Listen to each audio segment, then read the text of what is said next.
सर्वे जना सुखिनो भवन्तु। గురుదేవ్ శ్రీ శ్రీ యోగరాజ్ వేదాద్రి మహర్షి గారు సుఖినో భవంతు. గురుదేవ్ శ్రీ యోగి వేమన గారు సుఖినో భవంతు.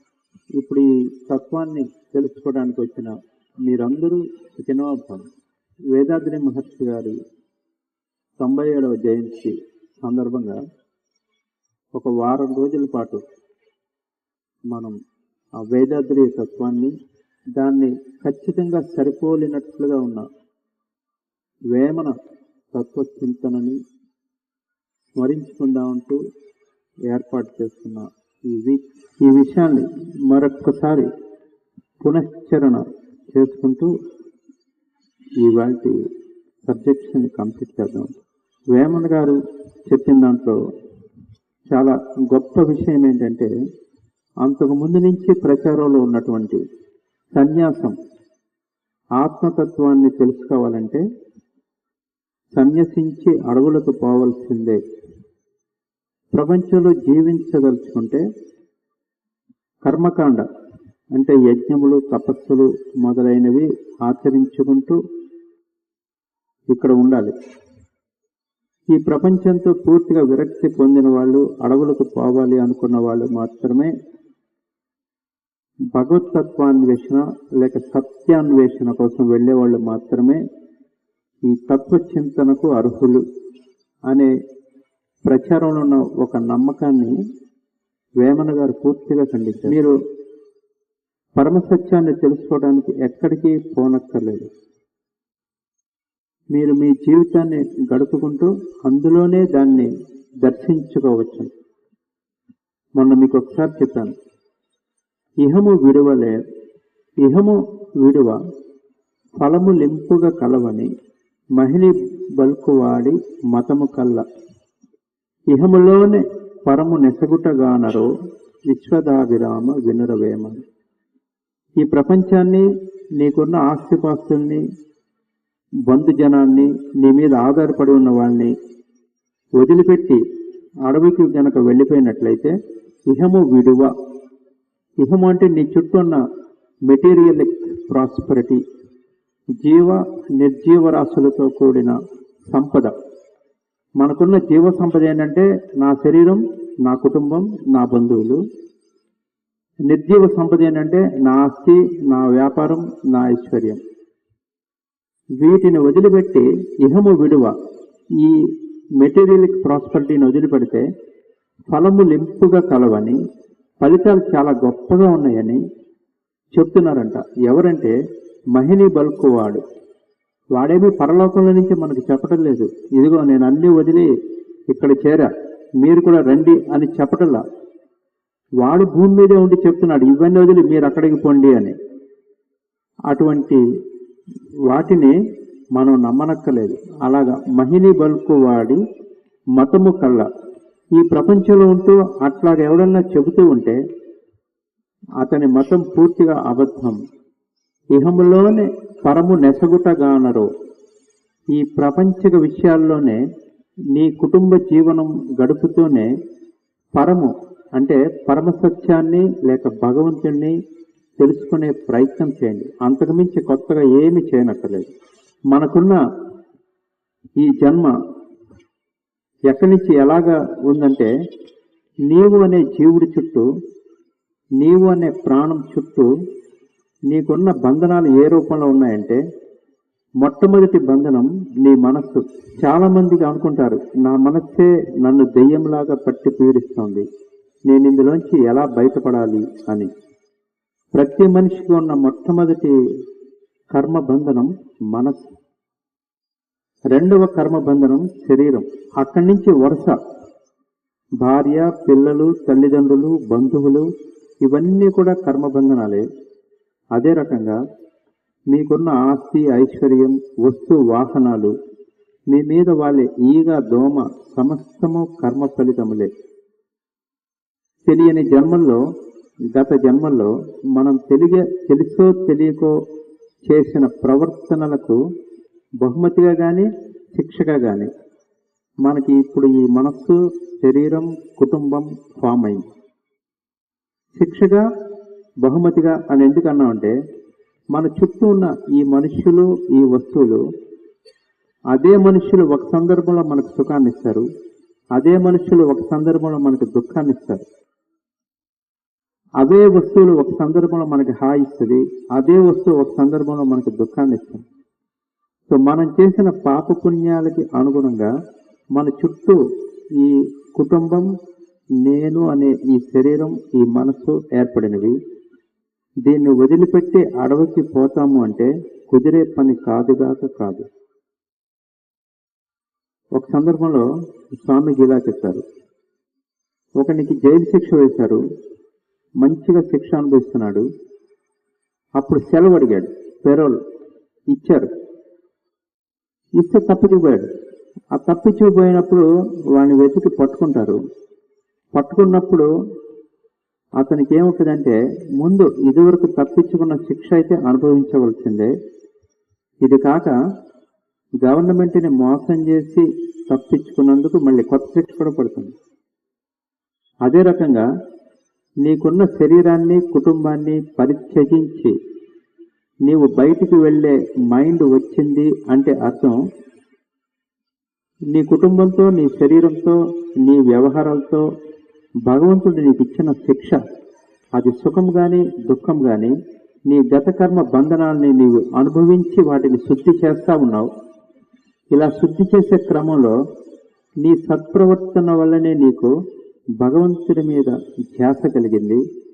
ఆ ధ్యాస కలిగినప్పుడు ఎవరో మిడిమిడి జ్ఞానంతో వదిలిపెట్టే ఈ కుటుంబాన్ని, బంధువుల్ని, పిల్లల్ని మొత్తాన్ని వదిలే అడవికి వెళ్ళిపో అని గనక చెప్పినట్లయితే, వాళ్ళు ఆ మాటల్లో గనక పడిపోయి ఆ కుటుంబాన్ని వదిలినట్లయితే, అతని నమ్మి నట్టేట్లో మునిగిపోయిన అతని భార్య, పిల్లల యొక్క రోదన, వారు ఏమేమి దుఃఖాలు అనుభవించారో ఈ దుఃఖాలన్నీ కూడా అతను మరి ఒక జన్మ ధరించి పొందవలసిందే.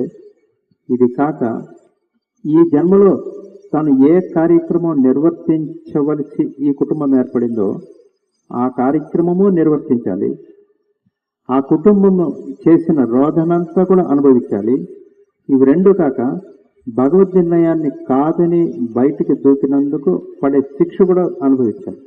అందుకని ఎవరు ఎట్టి పరిస్థితిలో మీరున్న ప్లేస్లో నుంచి మీరు బయటికి పోవద్దు. మరైతే ఈ దుఃఖాన్ని అనుభవించాలంటే ఇది దుఃఖం కాదండి. చూడండి, నేను వ్యసనాలని ప్రోత్సహించడం లేదు, కానీ వ్యసనపురుల ఒక తత్వాన్ని నేను మీకు చెప్తున్నాను. జేబులో 100 రూపాయలే పెట్టుకొని జూదం ఆడటానికి వెళ్ళిన వాడు ఆ 100 రూపాయలు పోతూ ఉండగా పరమ దుఃఖం అనుభవిస్తూ ఉంటాడు.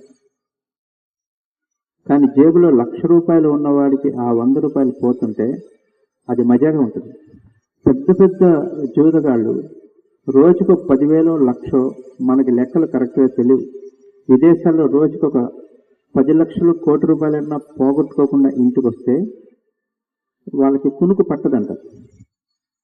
ఇవాళ జూద గృహంలో ఏం పోగొట్టుకున్నామంటే, ఏముంది 1 కోటి రూపాయలు, అబ్బే సరిగ్గా ఆట రంజు కుదరలా, రేపు 2 కోట్లు పట్టుకెళ్తా అనుకునేవాళ్ళు చాలా మంది ఉన్నారంట. అయితే 100 రూపాయలు జేబులో బ్యాలెన్స్ ఉండి ఆ నెలంతా గడపడం కోసం ఇంకా 100 రూపాయల బ్యాలెన్స్ ఉంది. అటువంటి వాడు కూడా వ్యసనానికి వెళ్ళి ఆ డబ్బు పోగొట్టుకుంటున్నాడు. ఆ డబ్బు పోగొట్టుకోవడంలో ఏముందంటే వ్యసనం, అత్యాశ ఉన్నది. తను ఏదో ట్రిక్ ద్వారానో లేకపోతే ఆయనకు కూడా అక్కడ దేవుడు గుర్తు వస్తాడు. దేవుడు ది బెస్ట్ జోదగాడు. మనం సినిమాల్లో చూపించినట్టు క్లబ్లో వాడి పేక ముక్కలు వీరికి అందించేసే బొంట్రొత్తులాగా ఇతనికి ఆటలో గెలిపించేస్తాడు దేవుడు.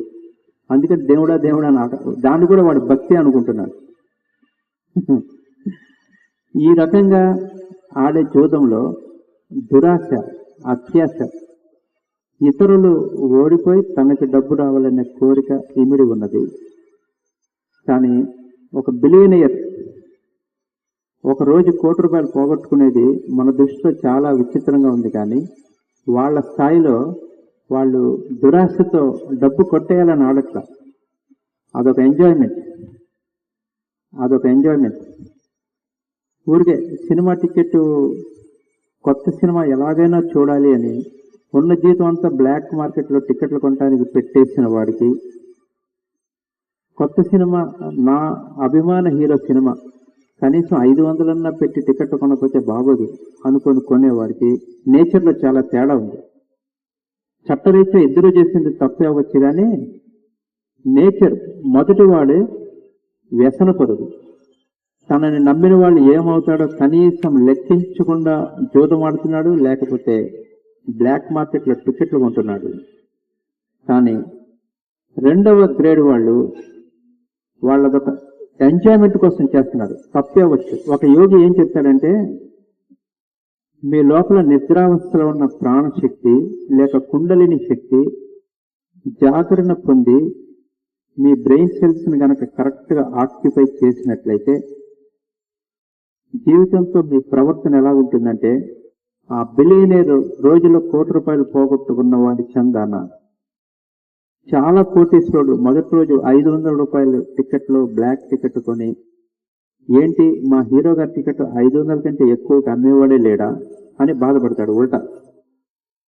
ఆ టైప్లో మనిషి తన జీవితంలో ఎదురుపడే సుఖాలకి మితిమీరి గల్లంతైపోకుండా, అలాగే దుఃఖానికి బావురుమని ఏడ్చి ఎందులోనూ దూకకుండా సుఖ దుఃఖాలని రెండింటినీ ఈక్వల్ నేచర్తో ఎంజాయ్ చేయటం నేర్చుకుంటాడు. ఈ లెవెల్ వచ్చిన వాడికి జీవితం సుఖమయమా దుఃఖమయమా అంటే వాళ్ళు లెక్క పెట్టరు. It is a kind of enjoyment అంతే. మనందరి జీవితాల్లో మనం దుఃఖం దుఃఖం అంటూ చూస్తున్నదంతా కూడా మనం సరిగ్గా గనక కుండలిని జాగరణ చేసి ఆ ధ్యానం చేస్తూ ఉన్నట్లయితే మన మైండ్స్ కి ఎటువంటి కెపాసిటీ వస్తుందంటే, మనం ఎటువంటి పరిస్థితుల్లో ఉన్నా ఆ పరిస్థితులకి జంకని మనస్తత్వం, ఆ పరిస్థితుల్ని పరిశీలించే మనస్తత్వం, అలాగే ఆ పరిస్థితులకి వీలుంటే ఎంజాయ్మెంట్ చేసేవాడి మనస్తత్వం మనకి వచ్చి. ఇప్పుడు ఒక సైంటిస్ట్ వెళ్తూ మోటార్ సైకిల్ మీద అదుపు తప్పి రోడ్లో పడ్డాడు. పడితే మోకాలికి గట్టి పలుపు రాయి గుచ్చుకుంది. అందరూ అతన్ని హాస్పిటల్కి పట్టుకెళ్లారు, ఆ గోతిని తిట్టారు, అందులో ఉన్న రాళ్ళని తిట్టాడు. ఈ సైంటిస్ట్ మాత్రం ఆ రాళ్ళు ఏరుకొని హాస్పిటల్కి వెళ్ళి కూర్చున్నాడు. ఏంటంటే ఆ రాళ్లకున్న డస్ట్ దుమ్ము దాంట్లో ఉన్న క్వాలిటీ నేను కనుక సెలెక్ట్ చేస్తే నా ముందు తొందరగా వేసుకోవచ్చని అతని ఆలోచన. బ్రిలియన్స్ లో పరిస్థితులకి దుఃఖించడం కంటే దాంతో ఆడుకోవటం అనేది, లేకపోతే దాంతో డీలింగ్ అనేది ఒకటి మనుషులకు వస్తుంది. ఈ అద్భుత విద్య ఎక్కడి నుంచి వస్తుందంటే కుండలిని జాగరణ ద్వారా మాత్రమే వస్తుంది. పర్ఫెక్ట్ గా ధ్యానం చేసేవాడికి జీవితంలో ఎటువంటి ఒడిదుడుకులు ఎదురైనా వాటిని చాలా ప్రశాంతంగా ఎదుర్కొనే ధీశక్తి, వాటిని అర్థం చేసుకునే శక్తి, క్రమంగా మానవ జీవన తత్వం అతనికి అర్థమై, ఓ నేను అనుభవిస్తున్నది అసలు జీవితం కాదు, నేను తెలుసుకోవాల్సింది వేరే ఇంకొక పదార్థం ఉన్నది, ఆ పదార్థం గురించి, ఆ పదార్థమే సత్యం, ఆ పదార్థమే బ్రహ్మం, దాని గురించి తెలుసుకున్న రోజున మనకి ఏ దుఃఖము లేదు, ఏ సుఖము కూడా లేదు. అటువంటి అద్భుతమైన పరిస్థితి వస్తుంది.